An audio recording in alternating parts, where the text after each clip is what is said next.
नमस्कार बच्चों, स्वागत है आपका हमारे चैनल विद्या वाहिनी बिहार पर।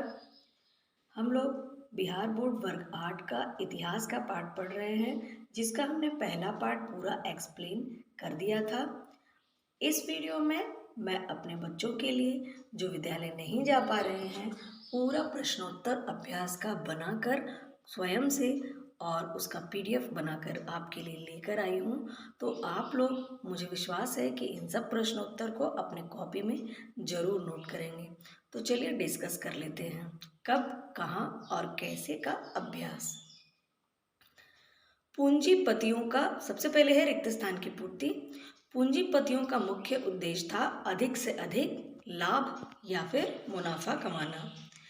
15वीं शताब्दी में एक नए आंदोलन की शुरुआत हुई और उस आंदोलन को क्या कहते हैं? पुनर्जागरण आंदोलन।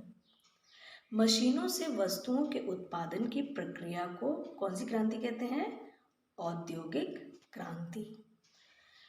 डैश में सरकारी दस्तावेजों को सुरक्षित रखा जाता है, तो सरकारी दस्तावेजों को अभिलेखागारों में सुरक्षित रखा जाता है।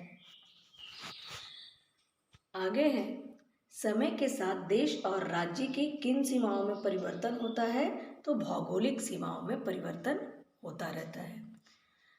दूसरा प्रश्न है सही या गलत। वैज्ञानिक पद्धति का अर्थ है प्रश्न प्रस्तुत कर प्रयोग के द्वारा ज्ञान प्राप्त करना। तो ये बिल्कुल सही कथन है। वैज्ञानिक पद्धति में ही हम एक प्रश्न पूछते हैं और प्रयोगों के द्वारा ज्ञान प्राप्त करते हैं। ख है, अंग्रेजी इतिहासकार जेम्स मिल का भारतीय इतिहास का धर्म के आधार पर बांटना उचित था। तो ये किसी भी प्रकार उचित नहीं था दोस्तों। धर्म के आधार पर हम इतिहास का वर्गीकरण नहीं कर सकते हैं। ग है, अमेरिकी स्वतंत्रता संग्राम के बाद वहाँ के लोगों ने गणतंत्र प्रणाली की शुरुआत नहीं की। यह कथन भी गलत है, क्योंकि अमेरिकी स्वतंत्रता संग्राम के बाद वे यूरोपियों से स्वतंत्र होकर अपने यहाँ गणतंत्र प्रणाली की शुरुआत किए थे। घ है, ऐतिहासिक स्रोतों से एक आम आदमी के बारे में भी जानकारी मिलती है। तो ये सही कथन है दोस्तों, क्योंकि कवियों और उपन्यासकारों के पुस्तकों से जब हम कहानियाँ पढ़ते हैं तो हमें वहाँ की आम आदमी के बारे में भी जानकारी मिलती है। अंग है, आज़ादी के पहले हमारे देश की जो भौगोलिक सीमा थी, आज़ादी के बाद भी वही रह गई। तो ये कथन बिल्कुल ही गलत है, क्योंकि आज़ादी के बाद हमारे देश की भौगोलिक सीमा में बहुत परिवर्तन हुआ था। आगे हम प्रश्नोत्तर डिस्कस करेंगे। पहला प्रश्न है, मध्यकाल और आधुनिक काल के ऐतिहासिक स्रोतों में क्या फर्क है? उदाहरण के साथ लिखिए। तो मध्यकाल और आधुनिक काल के ऐतिहासिक स्रोत में बहुत फर्क है। ऐतिहासिक स्रोत वह स्रोत होता है जिसके आधार पर हम उस समय के इतिहास के बारे में जानकारी प्राप्त कर पाते हैं। तो मध्यकाल में क्या था बच्चों, कि मध्यकाल में छापे खाने का विकास नहीं हुआ था, इसलिए हमें पांडुलिपियों के सहारे से इतिहास का पता लगाना पड़ता था। ताम्रपत्रों पर लोग हाथों से लिखा करते थे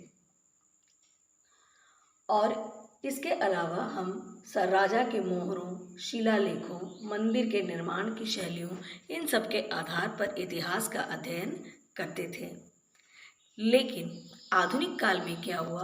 आधुनिक काल में स्रोत अत्यधिक स्पष्ट और सटीक हो गए। छापे खाने के विकास और कैमरा के प्रयोग से हम वर्तमान काल के सभी साक्ष्य को भविष्य के लिए सुरक्षित रख सकते हैं।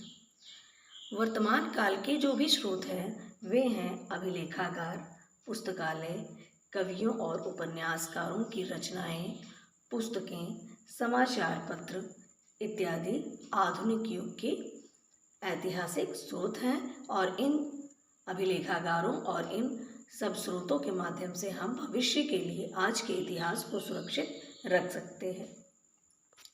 दूसरा प्रश्न है, जेम्स मिल ने भारतीय इतिहास को जिस प्रकार काल खंडों में बांटा है उससे आप कहाँ तक सहमत हैं? तो हम सब ने पढ़ा था कि जेम्स मिल ने भारतीय इतिहास को धर्म के आधार पर बांट दिया था। भारतीयों के उन्होंने अपनी पुस्तक हिस्ट्री ऑफ ब्रिटिश इंडिया में भारतीयों के इतिहास को हिंदी, मुस्लिम और ब्रिटिश इन 3 कालखंडों में बांटा है। यह विभाजन इस विचार पर आधारित था कि शासकों का धर्म ही एकमात्र महत्वपूर्ण परिवर्तन होता है, परंतु यह किसी भी प्रकार उचित नहीं है। जबकि यह विभाजन बिल्कुल ही गलत है, क्योंकि जिस काल में हिंदू शासक होंगे उस काल में भी मुसलमान शासक बसते थे, और जब मुसलमान शासक हुए उस समय भी हिंदू शासक हुए। इन दोनों को हम अलग अलग कालखंडों में नहीं पढ़ सकते हैं। ऐतिहासिक परिवर्तन में केवल धर्म महत्वपूर्ण नहीं होता। सामाजिक परिवर्तन, विज्ञान, प्रौद्योगिकी, आर्थिक परिवर्तन, राजनीतिक परिवर्तन, शिक्षा, ये सभी धीरे धीरे एक नया रूप लेते हैं और तब हम उसे काल परिवर्तन कहते हैं। जेम्स मिल ने भारतीयों को हिंदू और मुसलमान काल में बांटकर अपने लिए अंग्रेजों के लिए ईसाई शब्द का प्रयोग न करके ब्रिटिश शब्द का प्रयोग किया। वे लोग इस भावना से ग्रसित थे कि एशियाई देश के लोग पिछड़े और असभ्य हैं, और अंग्रेज़ों ने ही भारतीयों को श्रेष्ठ और सभ्य बनाया। उन्हें लगता था कि भारतीय लोग बहुत ही पिछड़े और असभ्य थे, और अंग्रेज़ जब भारत आए तो उन लोगों ने ही भारतीयों को रहन सहन और सभ्य बनाया, श्रेष्ठ बनाया। हम सब भारतीय इतिहास के इस प्रकार के विभाजन से बिल्कुल ही सहमत नहीं हैं। तीसरा प्रश्न है बच्चों, सरकारी दस्तावेजों को हम कैसे और कहाँ सुरक्षित रख सकते हैं? इस प्रश्न का उत्तर है, सरकारी दस्तावेजों को हम अभिलेखागारों में सुरक्षित रख सकते हैं। इसके अलावा तहसील के दफ्तर, कलेक्टर, कमिश्नर के दफ्तर, प्रांतीय सचिवालय, कचहरी, सभी के लिए अपने अपने एक रिकॉर्ड रूम होते हैं। संग्रहालयों में भी महत्वपूर्ण दस्तावेज सुरक्षित रखे जाते हैं। तो जो भी सरकारी दस्तावेज है वह इन स्थानों पर भविष्य के लिए सुरक्षित रखा जाता है। अगला प्रश्न है, यूरोप में हुए परिवर्तन किस प्रकार आधुनिक काल के निर्माण में सहायक हुए? तो यूरोप में अनेक ऐसे महत्वपूर्ण परिवर्तन हुए जिसने समाज के रूढ़िवादी प्रवृत्ति को छोड़कर नया सोच, नया दृष्टिकोण अपनाने पर विवश किया, जिसके फलस्वरूप मध्यकालीन विचारधारा की समाप्ति हुई और आधुनिक काल के निर्माण में आधारशिला रखा गया। यह महत्वपूर्ण परिवर्तन कौन कौन से थे, चलिए उस पर भी एक नज़र डाल लेते हैं। सबसे पहला है पुनर्जागरण।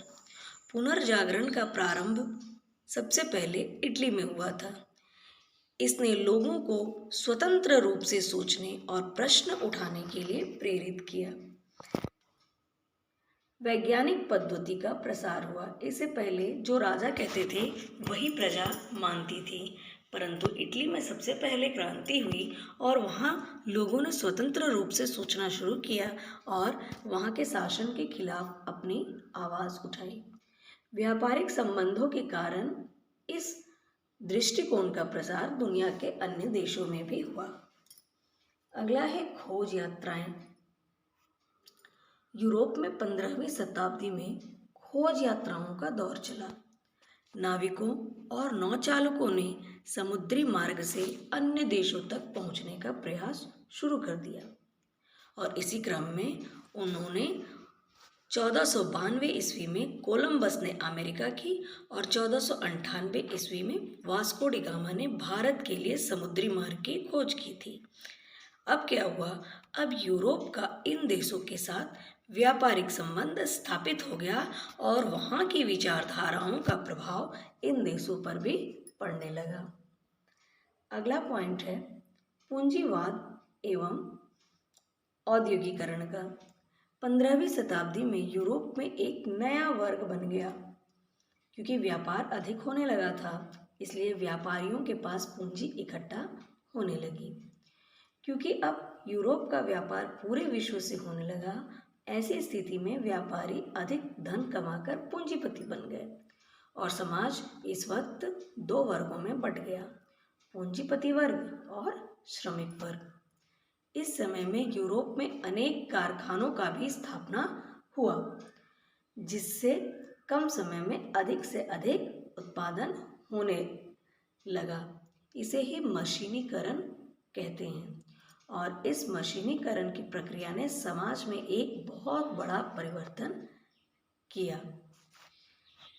अगला पॉइंट है उपनिवेशवाद एवं साम्राज्यवाद। अब यूरोप में वस्तुओं का उत्पादन अधिक होने लगा। बेचने के लिए उन्हें किस चीज़ की आवश्यकता पड़ी? बाजार की आवश्यकता पड़ी। दूसरे देश की अर्थव्यवस्था पर काबू पाना चाहते थे। ये दूसरे देश में जाते थे और वहाँ व्यापार करने के लिए जाते थे और धीरे धीरे वहाँ की अर्थव्यवस्था पर राजाओं को हराकर कब्जा कर लेते थे और इस प्रकार वे दोहरा मुनाफा कमाना चाहते थे। दोहरा मुनाफा कैसे? एक तो वे वहाँ अपने लिए, अपने उद्योगों के लिए जो कच्चे माल की आवश्यकता है उसको उपजवाते थे और बड़ी सस्ती लेते थे और अपने यहाँ उन सामानों को लाकर फैक्ट्री में तैयार करके और फिर उन्हीं देशों में जाकर महंगे दामों में बेचते थे। 18वीं सदी तक यूरोप ने एशिया, अफ्रीका और दक्षिणी अमेरिका के अधिकांश देशों पर नियंत्रण कर लिया और इसी प्रक्रिया को हम उपनिवेशवाद या साम्राज्यवाद कहते हैं। अगला पॉइंट है अमेरिकी एवं फ्रांसीसी क्रांति। अमेरिकी एवं फ्रांस की क्रांति ने भी अमेरिका और फ्रांस भी यूरोप के नियंत्रण में थे, लेकिन 18वीं सदी के अंतिम दशक में अमेरिकी क्रांति और फ्रांस की क्रांति हुई। यहाँ के लोगों ने यूरोप के शासन के खिलाफ संघर्ष शुरू कर दिया। लोग एकजुट होकर अत्याचार, शोषण और अन्याय के खिलाफ आवाज़ बुलंद करने लगे और अपने देश में गणतंत्र प्रणाली की स्थापना की। अब क्या हुआ? अब स्वतंत्रता, समानता और राष्ट्रवाद जैसे आदर्श स्थापित हुए। लोगों के लिए ये सारे चीज़ महत्वपूर्ण हो गए। स्वतंत्रता, समानता, राष्ट्रवाद, यह सब इससे पहले कभी देखने को नहीं मिला था। धीरे धीरे इसका प्रभाव दुनिया के अन्य देशों में भी दिखने लगा। इस प्रकार हम कह सकते हैं कि यूरोप में आए परिवर्तन आधुनिक काल के निर्माण में बहुत ही ज़्यादा सहायता प्रदान किया। तो हमने पहला चैप्टर कब, कहाँ और कैसे का पूरा अभ्यास कंप्लीट कर लिया है। यदि आपको वीडियो अच्छा लगा हो तो वीडियो को लाइक ज़रूर करें, चैनल को सब्सक्राइब करें। Thanks for watching.